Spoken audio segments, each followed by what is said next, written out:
Jadi kapasitas produksi dari mesin ini sudah lumayan cukup canggih, ya, bisa memproduksi 3.000 sampai 6.000 per jam. Dia membuat pabrik sendiri di Indonesia, harapannya tidak melalui penyeberangan-penyeberangan tadi, sehingga barang yang sudah jadi bisa langsung diedarkan. Siapa yang nyuruh kamu?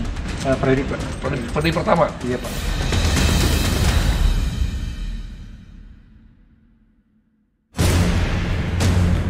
Bulan Ramadan rupanya tak menghentikan aktivitas para bandar narkotika. Demi meraup keuntungan, mereka tetap menjual barang haram tanpa mengenal kata libur. Mendekati Lebaran, mereka justru meningkatkan jumlah produksi, bahkan sengaja membangun pabrik narkotika di Indonesia. Tidak ada waktu istirahat, dan saat ini adalah waktu-waktu rawan. Sebelum Ramadan mereka membuat, dan setelah Lebaran mereka akan mengedarkan barang-barang ini ke pasar.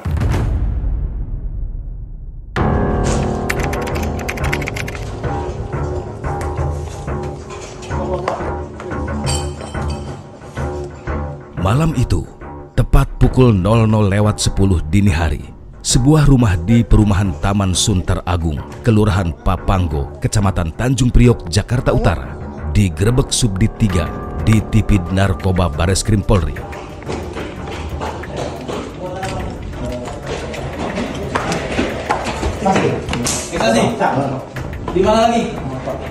Rumah ini diduga kuat telah menjadi pabrik narkotika. Ekstasi loh? Hah? Bukan, Pak. Ekstasi? Hah? Ekstasi apa, Pak? Ya, ekstasi, Pak. Ekstasi pertama, Pak. Maaf. Hei, ada berapa orang sini? Ada berapa? Dua. Empat, Pak. Hah? Lima orang siapa? Bayangin. Duduk sana dulu. Kamu lagi ini? Kerja? Ya, habis pulang kerja saya main, Pak. Ini main doang. Selain itu sabunya udah jadi berapa? Bukan sabu, Pak. Tidak, Pak. Nah, itu yang diloyang apa? Ekstasi. Yang diloyangin loh. Oh, bukan, Pak. Itu Nih. Kamu di sini, Pak. Ini ada kristal-kristalnya. Iya. Ini, Pak, dari Metropol. Polisi kemudian mulai memeriksa dan menggeledah rumah ini. Yang jadi ini, Pak, itu belum dikeluarin. Mana? Di mana? Itu, Pak. Dan benar saja, beberapa alat ditemukan di dalam sebuah kamar. Ah, kamu yang kerja di itu. Ah. Benar. Ini aman ya kan? Kita sudah melakukan pengintaian ataupun surveillance terhadap pabrik ini dari mulai bulan Desember 2023. Terus dari hasil surveillance tersebut, kita sudah bisa melihat bahwa operasional dari tersangka yang ada di dalam rumah itu dimulai pukul 23.00. Jadi pada saat warga tidur, mereka mulai bekerja. Dan ini bisa kita lihat setiap malam, itu setiap berapa bulan setelah mereka produksi, itu dari rumah itu menimbulkan bau yang menyengat. Polisi kemudian menginterogasi salah seorang pelaku dan mendapati sebuah tas yang berisi ekstasi hasil produksi. Ini udah jadi ya. Ada Udah bisa warna-warni begini, itu ngapain? Ada dua warna. Ada pewarna? Iya, Pak. Ini apa? Pakai warna, Pak. Iya. Ini apa, Bit? Sama juga? Oh, ini bahannya, Pak. Salah satu bahan pembuat. Bukan sabu? Bukan. Ini, oh yang ini yang jadi ini, gitu maksudnya? Iya, salah satu bahannya, Pak. Ini ketamin, Pak. Ini. Ketamin? Iya. Ini belum itu, Pak. Itu cuma dikiloin doang. Ada lagi nggak? Yang udah jadi? Mana lagi? Buka. Mana lagi? Nggak ada, Pak. Hah? Udah nggak ada lagi. Ini yang udah kamu racik? Belum. Ini mah bahan-bahannya. Jadi pada saat kami pastikan bahwa di dalam ada pembuatan pabrik ekstasi, kami akhirnya melakukan penggerebekan pukul 00 WIB di TKP. Dan kondisinya waktu itu memang sepi. Dan yang bekerja hanya satu, tersangka D, yang lainnya sedang tidur. Tersangka keluar di sekitar pukul 21. Dia keluar ke satu tempat, mengantar sampel narkotik yang hasil produksi di suatu tempat. Kita ikutin sampai dia masuk. Nah, setelah dia masuk di dalam, terus ada satu temennya yang juga kita amankan dan jadikan tersangka, itu menutup pintu Pada saat dia menutup pintu, kita langsung masuk dan kita lakukan penangkapan dan kita masuk ke dalam, kita tangkap tersangka di dalam. Ini Pak. Bahan-bahan apa itu? Yang kerigen ini. Kerigen apa? Enggak, bahan-bahannya mana aja selain ini? Ini peralatan sih Pak. Ini semua. Itu apa itu? Itu mesin Pak. Mesin juga? Pengaduk ya. Jadi satu ituan satu mata satu. Satu mata ya Pak. Satu. Itunya mana matanya? Matanya Ini apa ini? Saringan apa ini? Matanya ini. Ada berapa set matanya? ini ada Monel ya?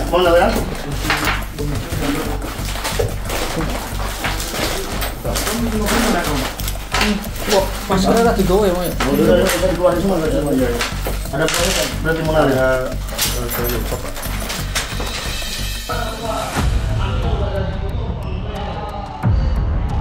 Siapa yang nyuruh kamu? Freddy Pak. Freddy Pratama. Iya Pak. Bagaimana cara kamu komunikasi dengan Freddy Pratama? Komunikasinya di BBM Pak. BBM Messenger. Iya Pak.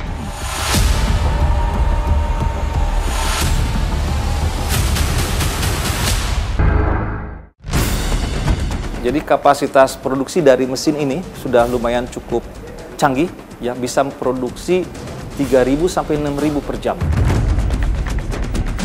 Dia membuat pabrik sendiri di Indonesia, harapannya tidak melalui penyeberangan-penyeberangan tadi, sehingga barang yang sudah jadi bisa langsung diedarkan.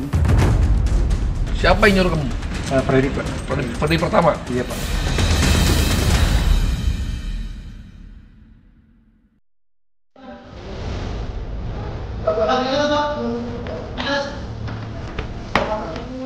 Setelah berhasil melumpuhkan para pelaku, polisi kemudian mulai menggeledah dan mendata barang bukti yang berada di TKP pabrik ekstasi ini.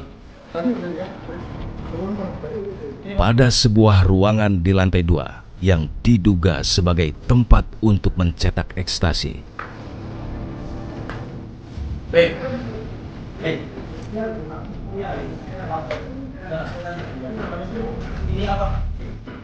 Benar saja, di tempat ini polisi mendapati beberapa alat yang digunakan pelaku untuk mencetak ekstasi.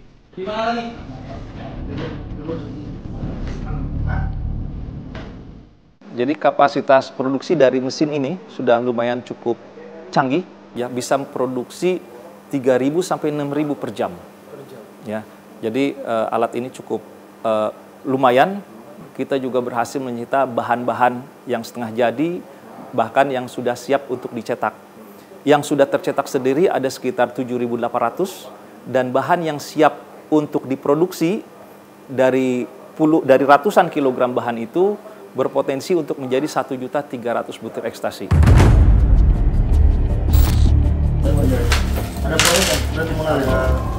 Polisi juga menemukan beberapa mata alat cetak ekstasi yang digunakan untuk membuat bentuk serta logo ekstasi sebagai ciri khas ekstasi hasil buatan mereka.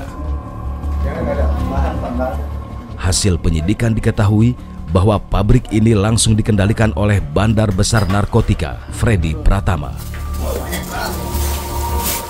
Bahwa ini memang merupakan jaringan besar yang langsung dikendalikan oleh Freddy Pratama. Mereka memang belum sempat mengedarkan, karena sebelum beredar kita sudah berhasil menangkap, sehingga ini tidak sampai ke pasar. Ya. Namun mereka sudah mencoba untuk memberikan sampel-sampel kepada calon pengguna. Ada dugaan bahwa jaringan Freddy Pratama mulai mengganti modus, yang sebelumnya mengirim sabu dari luar negeri, kini mulai membangun pabrik narkotika. Dia mungkin merubah modus, akhirnya dia membuat pabrik sendiri di Indonesia, harapannya tidak melalui penyeberangan-penyeberangan tadi, sehingga barang yang sudah jadi bisa langsung diedarkan di wilayah Indonesia. Turun ke lantai 1, polisi kemudian menemukan alat pendingin yang diketahui untuk menyimpan bahan baku. Polisi juga mendapati alat pengaduk bahan baku ekstasi. Di sudut ruangan, polisi juga menemukan beberapa drum sebagai tempat untuk mencampur bahan baku ekstasi. Sedangkan di ruang tamu, polisi mendapati puluhan botol cairan kimia silena dan senyawa kimia asam klorida yang diduga untuk pencampuran ekstasi. Untuk mengetahui lebih dalam, Dirtipid Narkoba Bareskrim Polri, Brigjen Pol Mukti Joharsa, kemudian menginterogasi pelaku inisial D yang merupakan koki dan mastermind pabrik ekstasi ini. Siapa yang nyuruh kamu? Freddy, Pak. Freddy pertama? Iya, Pak. Bagaimana cara kamu komunikasi dengan Freddy pertama? Komunikasinya di BBM, Pak. BBM Messenger? Iya, Pak. By phone atau hanya? Kadang chat, kadang telepon. Telepon? Iya. Begitu. Kapan terakhir telepon? Kemarin. Pas malam. Nanti saya. Iya. Sebelum kamu kerja apa Bu dengan Freddy pertama? Sebelumnya ini Pak, jadi kurir Pak. Kurir apa? Sabunya Pak. Sabu, antar sabu? Iya Pak. Ini hasilnya mobilnya. Ini hasil mobilmu. Rumah ini? Ini kontrak Pak. Rumahmu di mana? Di industri Pak. Hah? Di Gunung Sari. Gunung Sari? Iya. Tinggal sama keluarga atau nikah? Sama keluarga. Keluarga? Iya. Berapa penghasilan kamu dari sekali kurir nganter? 1 gramnya Rp2.000. Oh, Freddy banyak tuh gram-gram bang kiloan? Iya Pak. Bulannya waktu itu 15 kilo lah. 15 kilo sebulan? Iya, tapi nggak rutin tiap bulan sih. 50 juta segram? Segramnya jadi 150 iya. 10 bulan? Kadang 1,5 bulan. Digajinya? Iya. Udah berapa banyak buat selama di sini? Itu dia 7.000. Sebelumnya hanya sampel-sampel aja Pak, karena belajar tahun dari nol, saya nggak tahu apa-apa. Terus kamu lempar mana aja? Saya kasih sampel dong Pak, belum dilempar sama Udah dicoba? Di sampel. Kamu nyoba? Ada yang lain. Ya kamu nyoba? Iya. Gimana rasanya? Bagus, ada yang enggak udah. On-nya berapa lama? 1 jaman. Cuman nggak bagus dong. Iya. Kita menerapkan pasal 114 ayat 2 Undang-Undang RI nomor 35 tahun 2009 tentang narkotika. Ancaman hukuman seumur hidup dan maksimal pidana mati.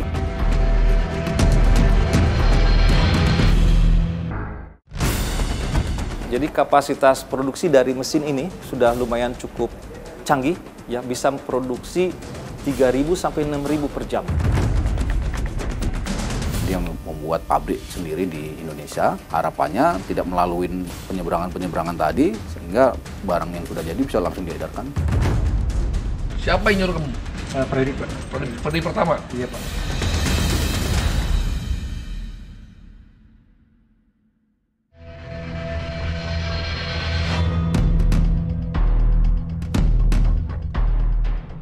Dari pengungkapan pabrik ekstasi ini, polisi menangkap 4 orang tersangka. Salah satunya adalah D yang berperan sebagai koki atau pembuat ekstasi.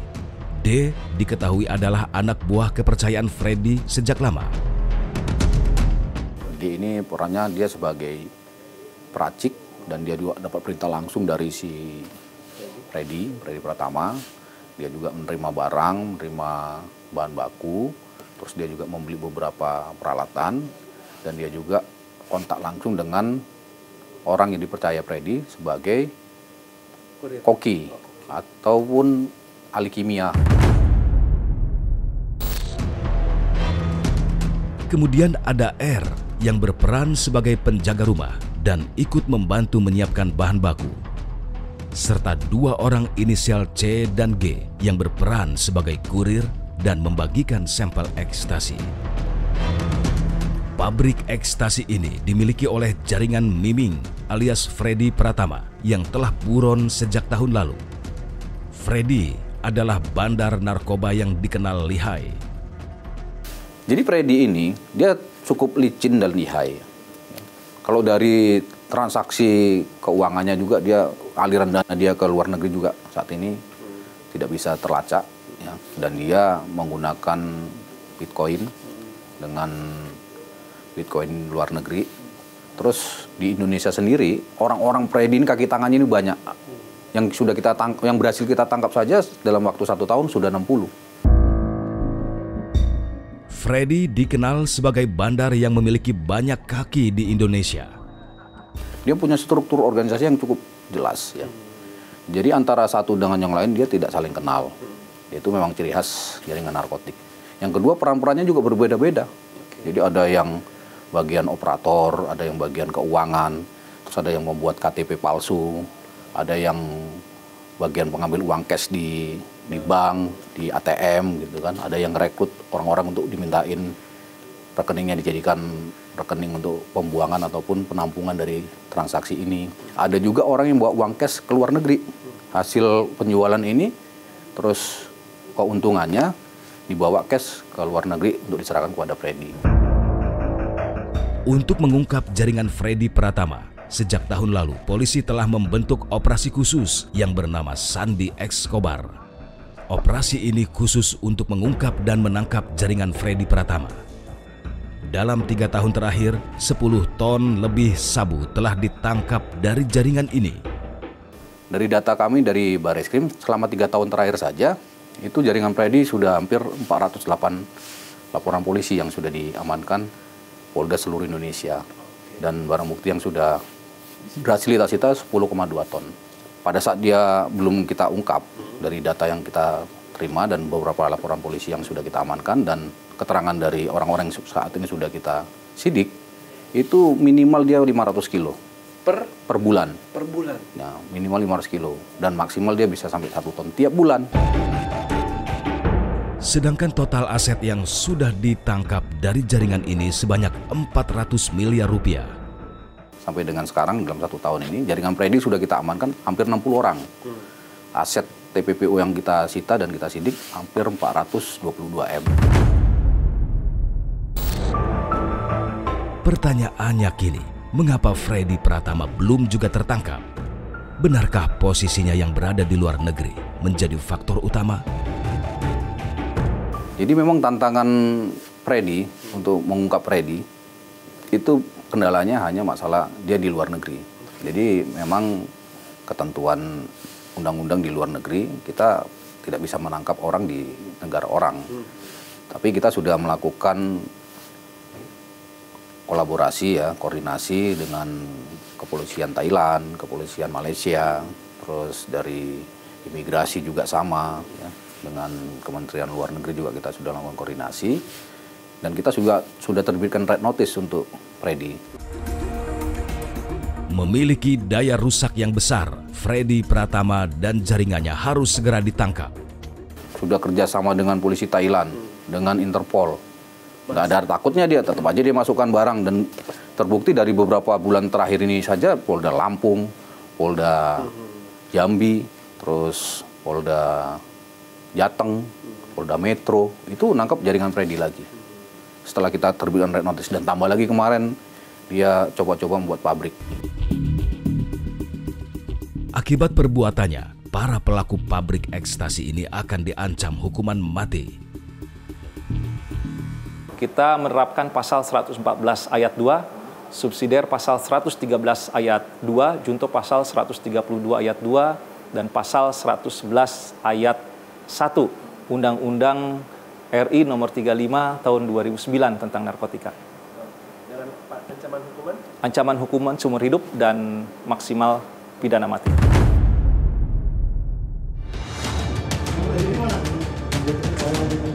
Terungkapnya clandestine ekstasi ini sesungguhnya membutuhkan peran masyarakat.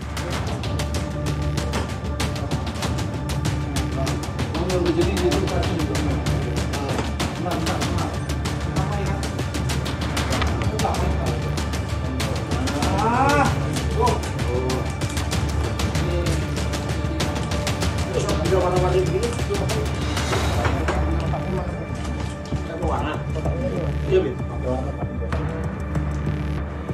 apa, Bin? Salah sudah.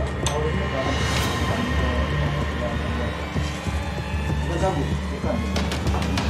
Ini, oh yang ini yang di sini. Ini yang di atas.